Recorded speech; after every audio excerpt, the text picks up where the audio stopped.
Que coisa boa falar com você mais uma vez, estar aqui no nosso Despertar com Deus, alcançando a sua casa, alcançando a sua família, ou quem sabe você hoje está num presídio, num hospital, mas ligadinho, participando do nosso Despertar com Deus. Que Deus te abençoe ricamente.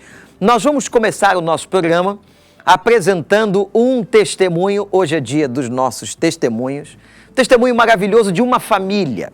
Como que uma família pode ser tão abençoada por Deus quando ela está inserida no contexto da igreja, debaixo da graça do Senhor? E eu quero que você observe que esta família foi amparada por um pequeno grupo da igreja, o que nós chamamos o PG ou a célula. Quais igrejas grandes, com crescimento das igrejas, fundamental voltarmos à prática do Novo Testamento e dividirmos a igreja em pequenos grupos. Esses pequenos grupos vão ajudar no pastoreio, na multiplicação de discípulos, no estudo da palavra, são uma bênção na vida da primeira igreja batista do Recreio.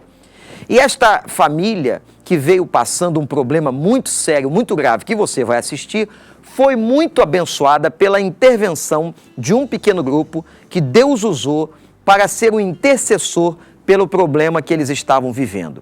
E vejam como Deus solucionou, como Deus deu graça àquela família, um processo tão importante de gestação e que o Senhor colocou a sua mão de poder sobre a vida daquela casa e daquela família. Quem sabe você também está passando uma luta e eu quero estimular você a que você na sua igreja também tenha o seu PG, o seu pequeno grupo, a sua célula, aqueles irmãos que você confia e que você pode interceder, levar um pedido diante de Deus, contar com a oração de outros, com a intercessão.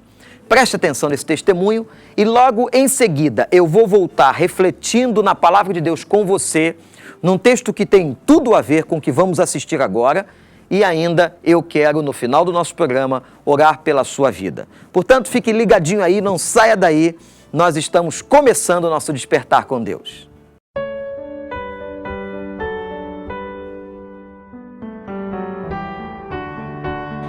Bom dia, meu nome é Cláudio, sou esposo da Adriana, temos 3 filhos, João Felipe, Marcos Vinícius e o Pedro Lucas. Frequentamos a igreja do Recreio em torno de 8 anos. E nós viemos aqui compartilhar com vocês uma experiência assim, tremenda que a gente teve com a misericórdia de Deus, né, em nossas vidas. Foi no nascimento do Pedro Lucas, que hoje tem 5 anos, e nossos filhos agora estão com 15 e o do meio com 13. E a gente viu a necessidade que tinha de ter mais um filho, né? E aí a gente, né, eu fiquei grávida e fomos fazer os exames corriqueiros, né? E fomos à médica, fizemos a ultrassonografia, e o médico percebeu que tinha alguma coisa errada, mas no primeiro momento não falou nada pra gente. Pediu que a gente procurasse a nossa obstetra para conversar melhor. E aí a obstetra me deu um susto, né? Porque ela pediu que ela marcou um médico que era o Bambambam em ultrassonografia há 35 anos de medicina. E aí nós fomos fazer a ultrassonografia. E ele, muito nervoso, né, surpreso, chamou um médico, chamou outro. Então eu vi assim que tinham 5 médicos em volta, até o Cláudio estava presente, porque como era algo assim extraordinário, ele ficou preocupado. E eu me senti uma coisa em como é que eu posso dizer? Em análise, né? E aí eu falei, doutor, o que está acontecendo? Ele falou, olha, nós estamos vendo aqui uma massa que está maior do que o feto. E eu falei, tá, e aí, o que é? Ele falou, olha, a princípio eu nunca vi isso na minha vida, eu tenho há 35 anos de medicina e eu nunca vi isso, os amigos aqui de trabalho também nunca viram isso. Isso está parecendo um coriogioma. Eu falei, doutor, mas o que é coriogioma? E ele, para minha surpresa, mais uma vez, ele falou assim, você olha na internet. Aí eu falei, meu Deus, olhar na internet tá bom. E aí eu saí, fui para casa desesperada, né? E o Cláudio foi trabalhar e eu fui buscar na internet. E coriogioma para mim, que estava me mostrando ali, era um tumor placentário, onde uma mulher dentre 1000 sobrevivia. Porém, o filho nascia com problemas mentais, né? Realmente uma criança excepcional. Aí perguntamos ao médico o que poderia acontecer. Ele falou que teríamos que fazer um acompanhamento com outras ultrassonografias para que, se esse tumor crescesse como estava mais do que o feto, ele ia nascer com uma deformidade e teria que levar, o final seria um aborto para não ter consequências maiores para ele e para a mãe, né? A gente procurou até pelo descaso da médica que acompanhou o primeiro nascimento do João Felipe e o do Marcos Vinícius. A gente abandonou ela e a gente foi indicado por uma irmã da igreja, a Flávia. Ela nos indicou a doutora Ana Paula, que foi uma gracinha, assim, me ajudou muito e pediu calma, para que eu tivesse calma, porque uma gravidez teria que ter amor, né, tranquilidade, o que eu não estava tendo, eu chorava todos os dias. E aí a gente foi fazendo a ultrassonografia e aquela massa, aquele tumor, né, foi crescendo cada vez mais e não regredia, mas a gente participava de um grupo de PG, né, e o grupo orava por nós e eu também eu percebi que Deus ali estava querendo, não sei, minha presença mais com Ele. Realmente eu tive essa presença muito forte. Eu conversava muito com Pedro dentro da minha barriga, dava muito amor, transmitia tudo que eu podia, mas muito preocupada e não sabia o que podia acontecer, e eu ficava questionando a Deus o porquê que eu estava passando por tudo aquilo, né? Uma serva de Deus dentro da igreja, participava sempre e eu não sabia o que estava acontecendo, mas a médica sempre me pedia calma e a gente foi fazendo os exames e nada acontecia. E um mês antes do nascimento dele, aquele tumor já não tinha mais a circulação de sangue. Só era realmente uma massa, né? Mas continuava do mesmo tamanho. E aí foi a época que foi a hora que chegou a hora de ter o Pedro, né? E eu me lembro como se fosse hoje. Eu tirei a última foto e eu decidi não ir para o hospital, né? Com a minha ignorância, né? Eu falei, não, eu não vou ter essa criança, né? Com problemas, né, excepcional, eu não aceitava aquilo. E a médica me ligou e falou, Adriana, onde você tá? Eu falei, doutora, eu tô em casa, eu não vou ter essa criança. Aí ela falou, mas tudo que entra tem que sair, você tem que vir pra cá, a gente tá aqui, a gente tá orando por você, vem pra cá. E aí, realmente, eu tive uma conversa muito séria com Deus. Eu falei, Senhor, eu me entreguei realmente. Eu percebi ali naquela hora que eu não estava, sabe, com uma intimidade que eu tinha que estar com Deus. Mesmo participando, mesmo indo aos cultos, mesmo sendo, sabe, serva dele, eu não estava. E ali eu pedi a ele, Senhor,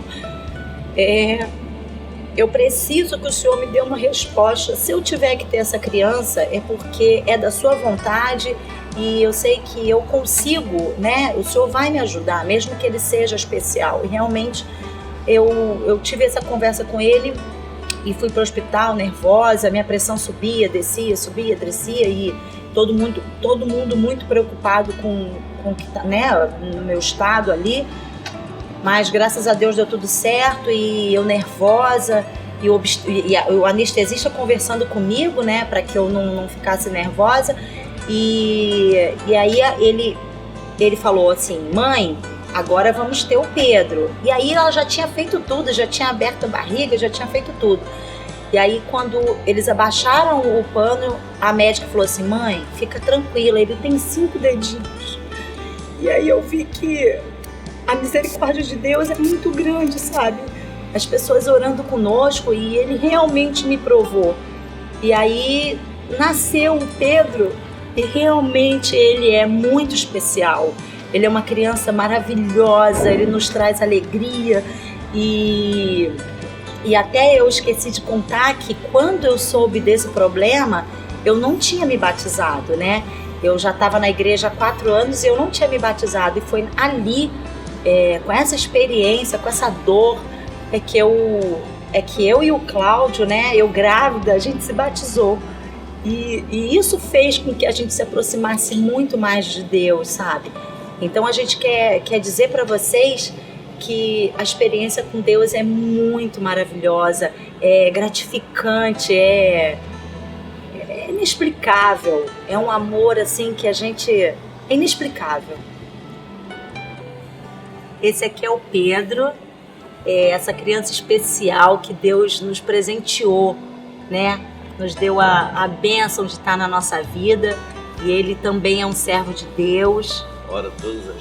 Ora todas as noites, agradece todos os dias pela sua vida. E é esse garotão aqui que a gente tem, a nossa alegria.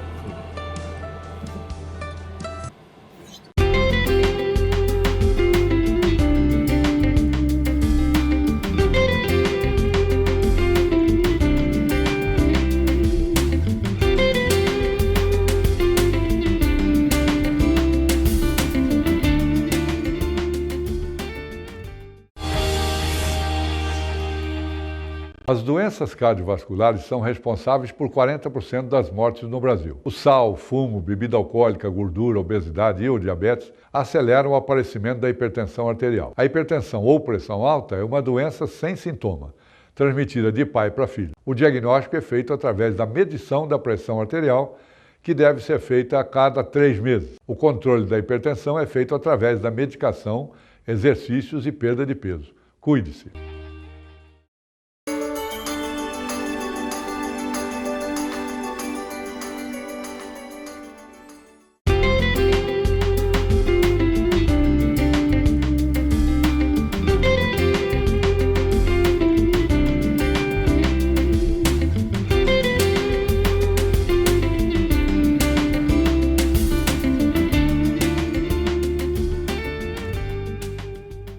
Que maravilhoso testemunho que acabamos de ouvir desta família que foi abençoada pelo seu pequeno grupo, pela sua igreja, quando estavam passando dificuldades, um momento de luta, mas o Senhor lhes deu a vitória, usando a vida de tantos irmãos, a intercessão de tantos irmãos. Eu gostaria agora, neste momento, de refletir na palavra com você. Quero usar o texto de Efésios, capítulo 4, nos primeiros 4 versículos. Se você tem uma Bíblia, quiser acompanhar, esta é uma das cartas que Paulo escreveu da prisão. O apóstolo Paulo sofreu muita perseguição por causa do Evangelho, e aqui ele está preso. E desta prisão, ele manda uma carta edificante, confortante e instrutiva à igreja de Éfeso. Éfeso, hoje, uma cidade da Turquia, uma cidade tão importante, mas naquela época também Éfeso era uma cidade das principais de toda a região do Império Romano. Uma grande biblioteca, uma cidade populosa naquela época. E lá naquela cidade, nós temos a presença de uma igreja cujo evangelho chegou, foi implantado e essa igreja nasceu e cresceu. E agora Paulo da prisão está escrevendo uma carta para esta igreja, para ajudar a vida cristã de cada irmão e de cada família. Vamos então à leitura da palavra. Efésios capítulo 4, versos de 1 a 4.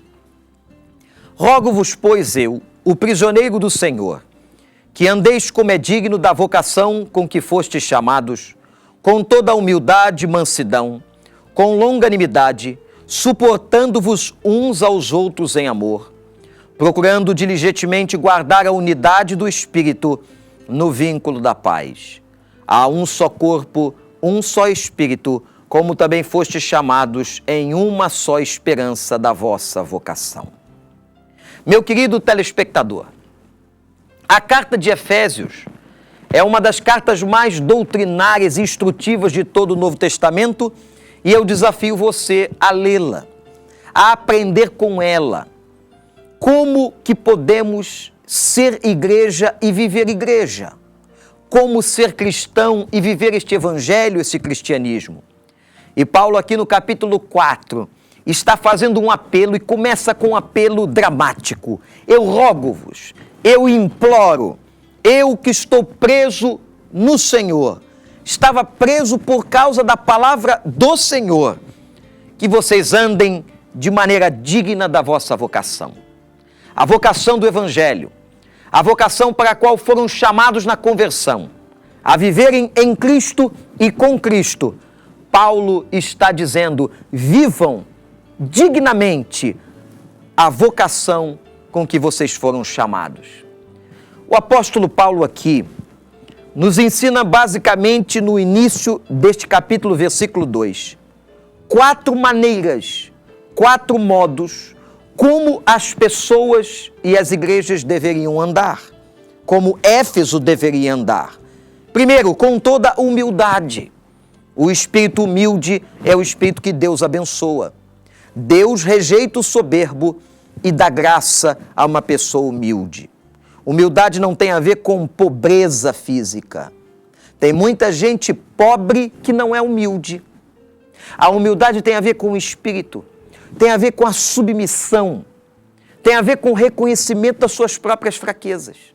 Ele diz assim, tenham humildade. Em segundo, sejam mansos, não irascivos, não reativos. Em terceiro, sejam longânimos, tenham longanimidade, saibam esperar, saibam ter paciência.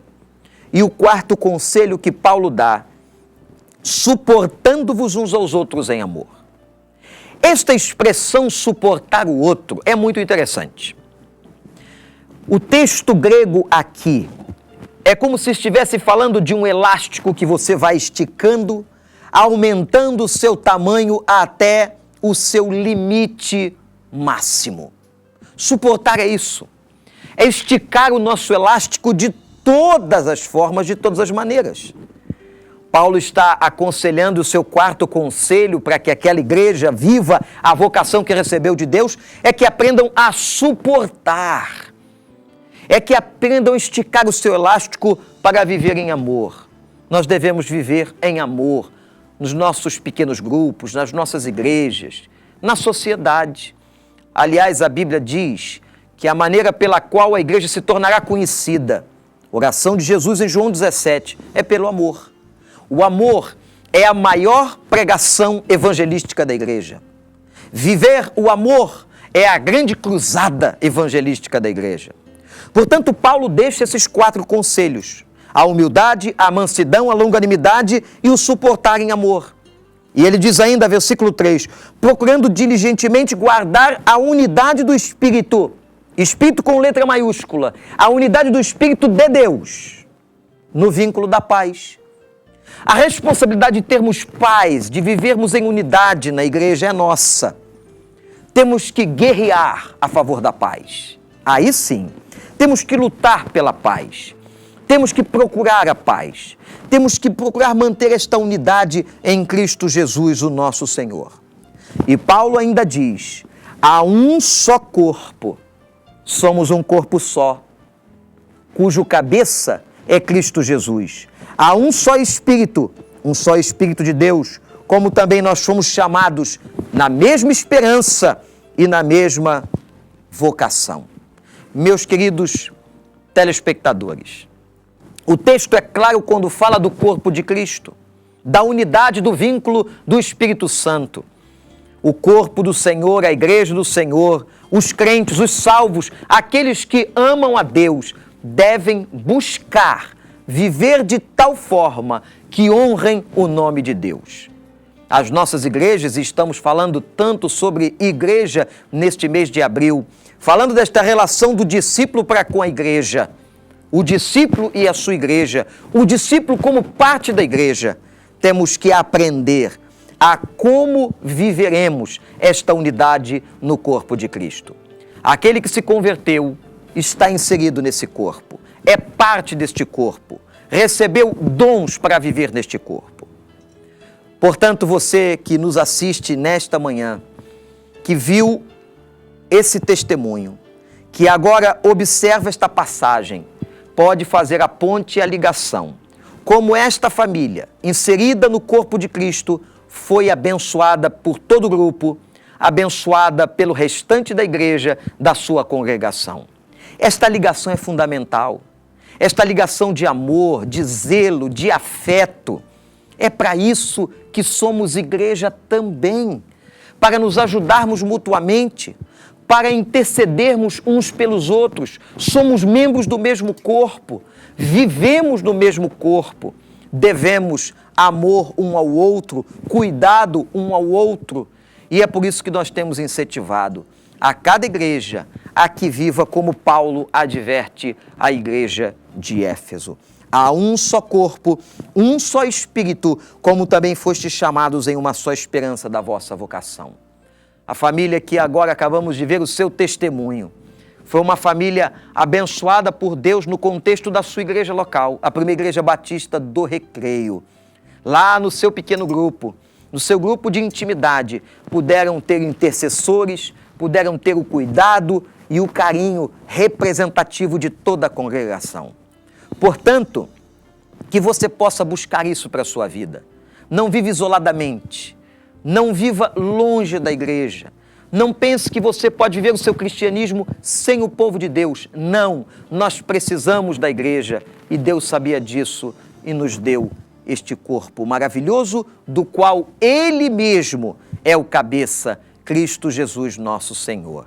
Que esta lição desta família com a sua igreja, desta família com o seu pequeno grupo, esteja impactando você e que o texto de Paulo possa abençoar sua vida.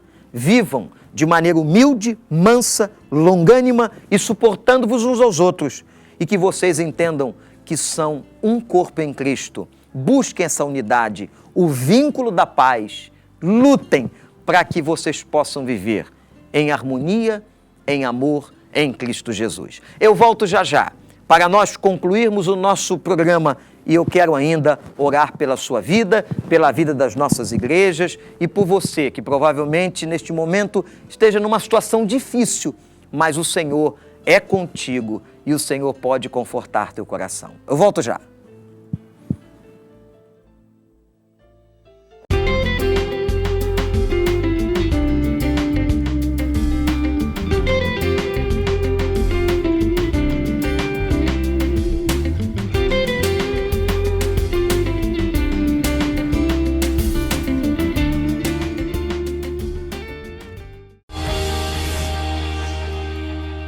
As doenças cardiovasculares são responsáveis por 40% das mortes no Brasil. O sal, fumo, bebida alcoólica, gordura, obesidade e o diabetes aceleram o aparecimento da hipertensão arterial. A hipertensão ou pressão alta é uma doença sem sintoma, transmitida de pai para filho. O diagnóstico é feito através da medição da pressão arterial, que deve ser feita a cada 3 meses. O controle da hipertensão é feito através da medicação, exercícios e perda de peso. Cuide-se.